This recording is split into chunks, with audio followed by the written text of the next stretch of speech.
Good morning, folks. How are we doing? Today is the 18th, I think it is. It's the 18th day of September 2024. It is about 9 o'clock. No. It is later. It's 9:45. It's a Wednesday down here. The blue skies are out finally after about a week and a half down here in Tampa. Gonna talk about, again, well, first of all, I want to say thanks to everybody who's been helping me out the last week. I really do appreciate it. It makes a world of difference down here. Everybody, I really do appreciate it. Um, the animals appreciate it. Uh, the cats and dogs appreciate it. My neighbors, I appreciate it. I'm not moping about. Um, my doctors appreciate it. I'm paying bills. Um, anyway, it's a big help, and I thank you guys. It's very much appreciated. Thank you. Um, Israel. um, According to reports, everyone believes that Israel is responsible for this pager wave of pager terror that swept its way through Hezbollah members and others in Lebanon. There was some Iranian who was killed as well. There was a 9-year-old girl. I doubt she was Hezbollah. 9 people are dead, from what I understand at this point. That will probably go up. 2,500 people were injured. 2,500. This is, without a doubt, an act of terrorism brought to you by the most moral army in the world, which obviously they are not.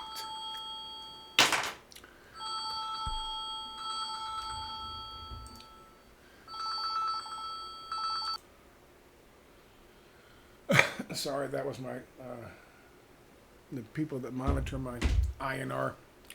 I don't know why I'm looking up at you. This thing is in the way. That's the people who monitor my INR. My INR was way off. Okay, what are we talking about? Terrorism, Israel. People are surprised that Israel would resort to terrorism. This shirt is way too big. Oh, people are surprised. The fatter you get, the bigger you want your shirts because it makes you look smaller by comparison. People are surprised that Israel, for some reason, committed an act of terrorism in Lebanon. I'm not. Israel was born of terrorism. Look up the Irgun. Look up King David Hotel. They killed Americans. They killed fucking Jews. They killed fucking Israelis. They killed Palestinians. They killed a bunch of people.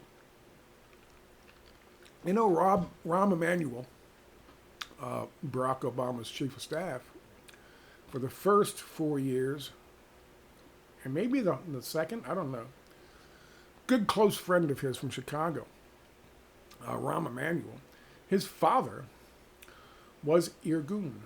His father participated in the bombing of the King David Hotel. His father was a terrorist. And of course, because we get what we want through terrorism, through crisis creation, obviously they don't see a problem with this. Because, of course, they know they can manage the fucking media in the West. For the most part, at least in where it matters in the United States. Who gives a shit in France?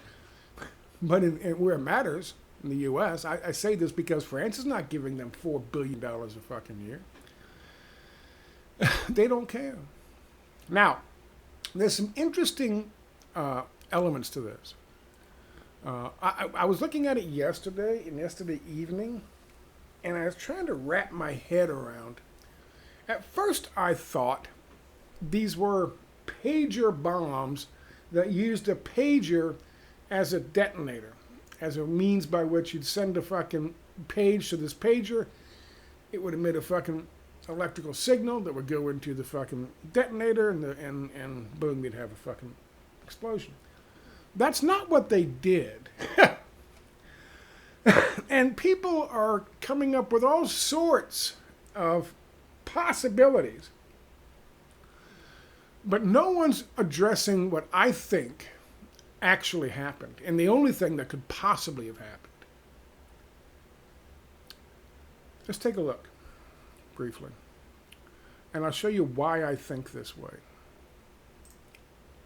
First of all, terrorism is inseparable from part of Israel's evil nature, says in Iran's parliamentary speaker. Thirst for blood. Syria says Israel's terror attacks on Lebanon shows its desire to expand the war, and Lebanon patriot attack is a monstrous act of terrorism. And it is. Listen, when I say 2,500 people were injured, we're talking about serious injuries. We're talking about blown out hips. We're talking about blown off fingers. We're talking about nasty stuff. Really nasty stuff. And of course, a 9-year-old child is dead.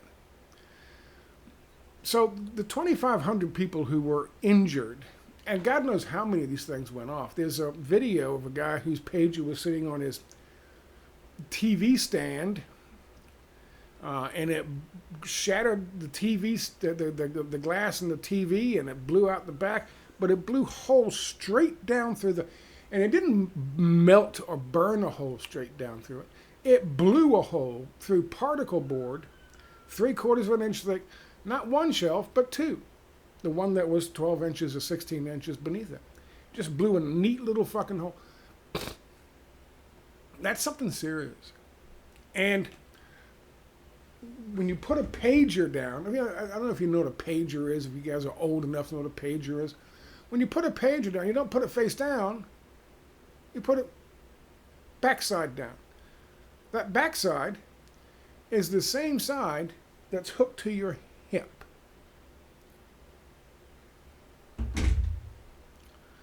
And it blew a hole through not one but two pieces of particle board 3/4 of an inch thick. That big.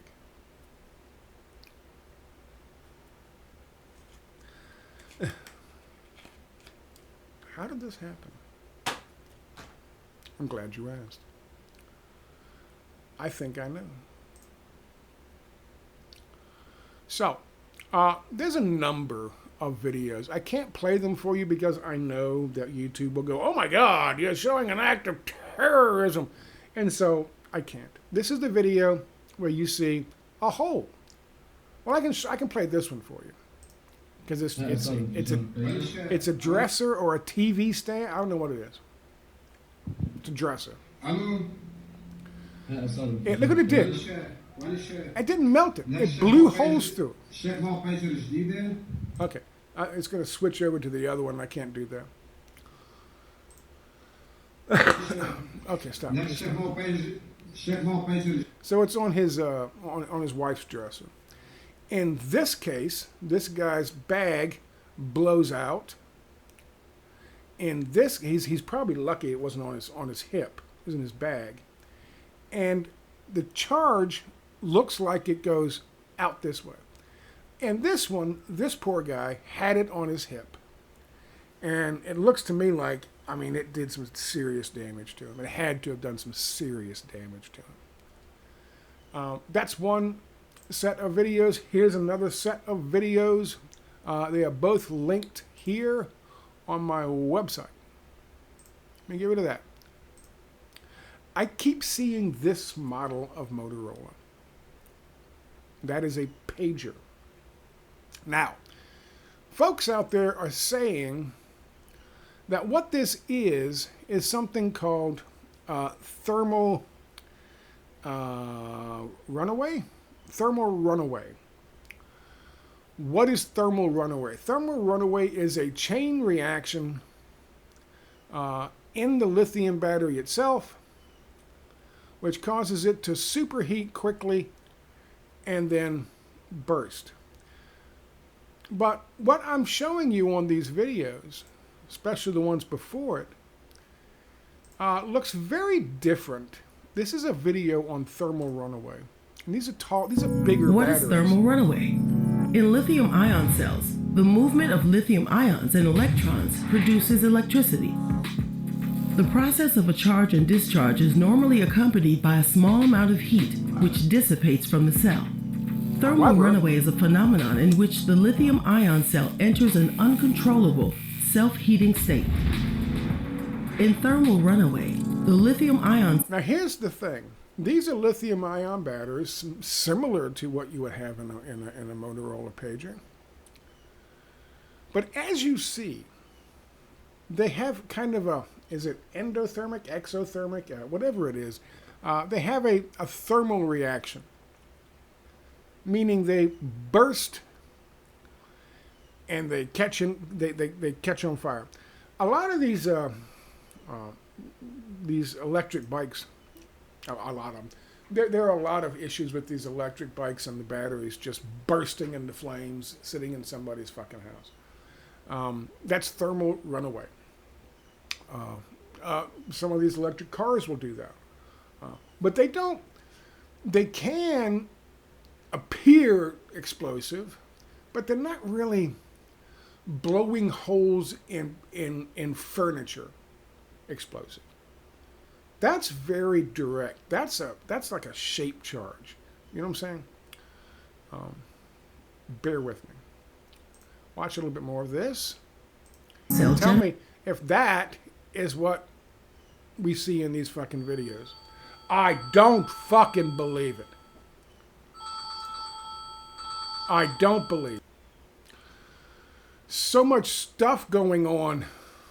They brought me my neighbor across the way brought me it's a mukbang video.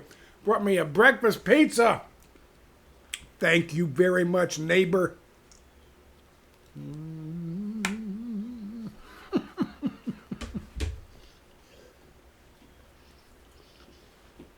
I think there's a napkin. Bo has this primal look in his eyes right now. Thank you very much. That's delicious. Okay, quickly. Where were we? Don't do it. Don't even get up to. Don't do it. Don't do it, Bo. I'm just telling you. It's not going to end well for you. Don't you eat my pizza?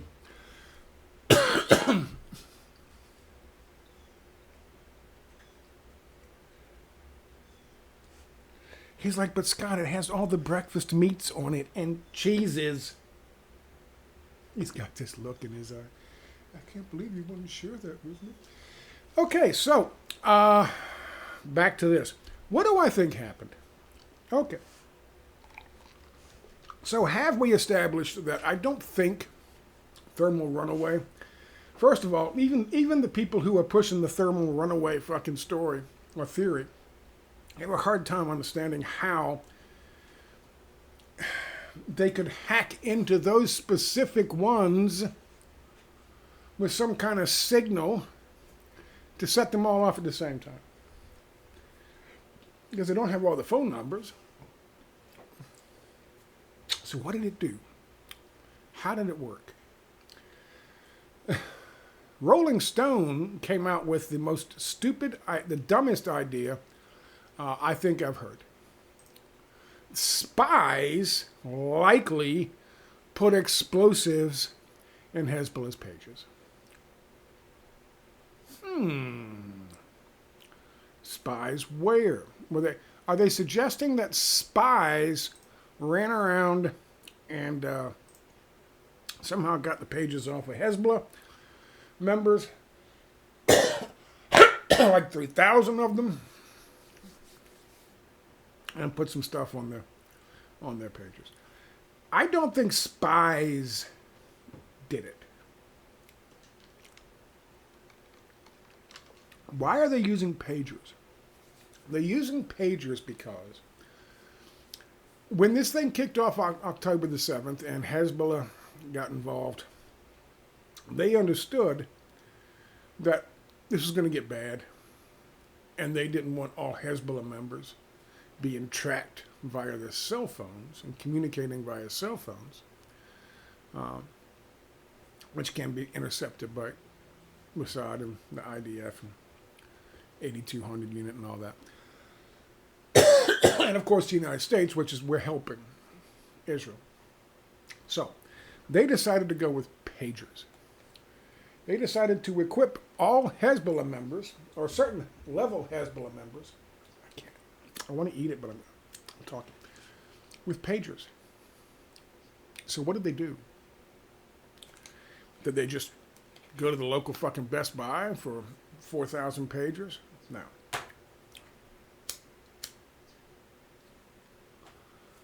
They placed a large order with somebody. And I believe Israel got wind of them buying pagers, contacted the manufacturer, and the manufacturer, just for these pagers for Hezbollah, put a small explosive charge in it. A small but powerful explosive charge in it. I think the manufacturers, I think if they're all Motorola, I think Motorola did it.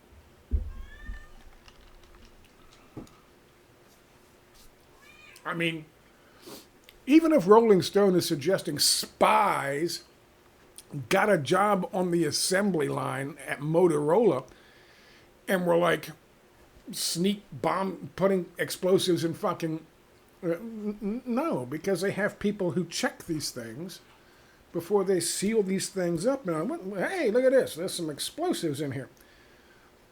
That's not going to happen. Motorola, whoever manufactured these things, I believe they built these explosives into them, knowing that this order was going to Hezbollah.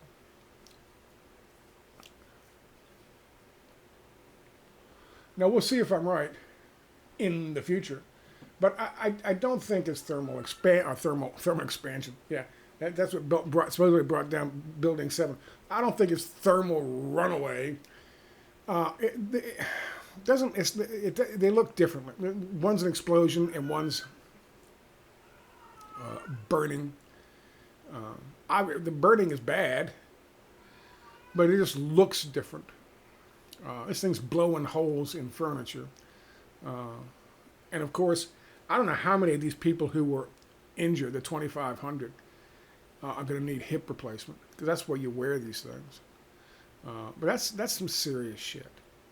I mean, this is just nasty, dirty, cowardly fucking acts of terrorism from the most moral army in the world. And of course, JFK Jr. is going to stand right with them. This is just disgusting. This is despicable. This is despicable. I certainly hope that some of these chargers, they have purchased more than they needed, and they had some that were deactivated, just sitting around, that didn't blow up in the warehouse. So someone can take a look at them and crack those things open and go, oh, look, where'd this come from?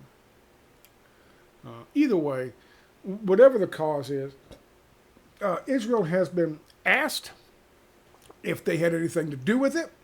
They neither denied it nor admitted it. And they've done acts of terrorism before.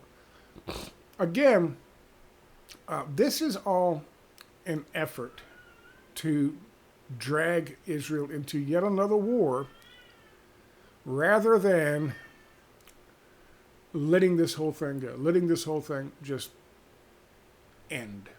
Because when it ends, Benjamin Netanyahu is out, Likud is out, the Zionists are out, and whoever replaces them is going to sign a fucking deal. Look, you have in Israel an outstanding opportunity for somebody. Somebody can say, okay, that's enough. 41,000 dead fucking Palestinians in Gaza. Like 2,000 dead Palestinians in the West Bank. That's enough to make up for the 670 fucking Israelis. most of whom were killed by the IDF anyway. We can say, okay, we're even now. Okay? And put an end to this. And in so doing, do something that would be historic. Signing a fucking peace deal and formally recognizing Palestine as a state, whereas Palestine and Saudi Arabia and all these other Arab nations who don't recognize Israel will turn around and recognize Israel. And they, of course, will then start doing business back and forth together. And it'll be a high time in the old town tonight. Everybody will be happy. There's a prime minister out there someplace in Israel, or a prime minister candidate somewhere out there in Israel, who recognizes the potential of going down in history as being the guy who brought peace to the Middle East. As opposed to Benjamin Netanyahu, who wants to be the guy who finally wipes Palestine off the map and steals all the land for glorious Israel, for greater Israel. Somebody at some point in time is going to recognize one of those options is massively better than the other. And not only for their own fucking sake, for their own legacy, but also for world opinion on Israel. They've killed over 16,000 children in Gaza. Children. Not Hamas children, not evil terrorist children. Children. They've killed over 15,000 in fucking Gaza. And now they're committing acts of terrorism in another country just so they can continue the fucking thing. So it won't stop. Some folks are saying that, the Biden administration and Harris would like to put an end to this in the coming days and before the fucking election, because that's a big thing for lefties and for the alt-lefties, especially the young ones and the old ones, who say, nowhere near, there's no way I'm going to vote for you because you're fucking Genocide Joe and you're Genocide fucking Kamala. You're Killer Kamala and Genocide Joe. We're not voting for you.